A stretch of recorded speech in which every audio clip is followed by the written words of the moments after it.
اهلا، السلام عليكم. كي دايرين؟ لاباس عليكم؟ مزيانين؟ بخير على خير؟ كلشي مزيان؟ كنتمنى تكونوا بخير وفي احسن الاحوال ان شاء الله. بعد غياب طويل اللي تقريبا شهرين ما حطيت لكم شي فيديو لاسباب. هذا النهار قلت عيد، يعني العيد الكبير ان شاء الله غادي نشارك معكم هذا الفيديو اللي هو صغير وخفيف. كنتمنى انه ينال الاعجاب ديالكم. كما كيبان لكم اجواء العيد في بلجيكا اجواء زوينين بزاف. دوزنا واحد نهار رائع بزاف، واخا في الغربه بنادم كيدير لومبيونس ديالو، كيدير الجو ديالو باش انه يبدل من روتين الخدمه والروينه. هنا كما كتشوفوا هنايا الدواره، ضروري من الدواره نهار العيد. المهم غادي نغسلوها ان شاء الله، باقي ما غسلناهاش، غادي نبداو نغسلوها ان شاء الله.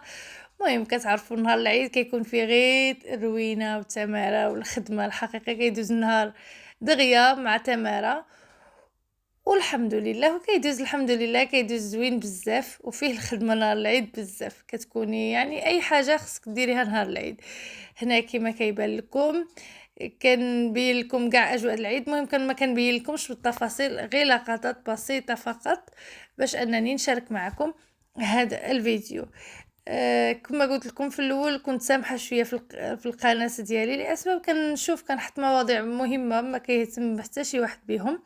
يعني ما كيكونش البارطاج، ما كيكونش الانسان حتى كيقلب على المعلومه، وممكن انا كل معلومه ما تلقاوهاش بلاصه اخرى، واحد عنده تجربه بديك المعلومه وما كتفرجوش في الفيديو.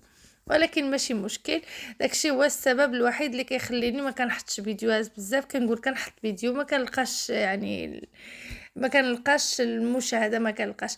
هنايا كما كيبان لكم درنا الكباب، درنا الكبده، والدراري الصغار ما كياكلوش الدجاج، ما كياكلوش الكبده. ضروري كنديروا لهم شويه ديال الكفته وكنديروا لهم شويه ديال الدجاج باش اللي ما كياكلش اللحم كياكل الدجاج.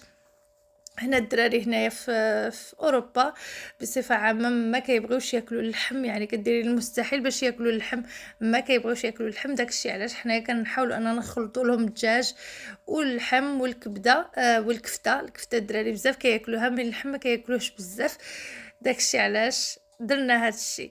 وكنتمنى انه ينال الاعجاب ديالكم بالفيديو. وفي الاخير كاع حاولنا اننا نديروا شويه السلطه، لان ما غاديش نقدروا ناكلوا نهار كامل اللحم.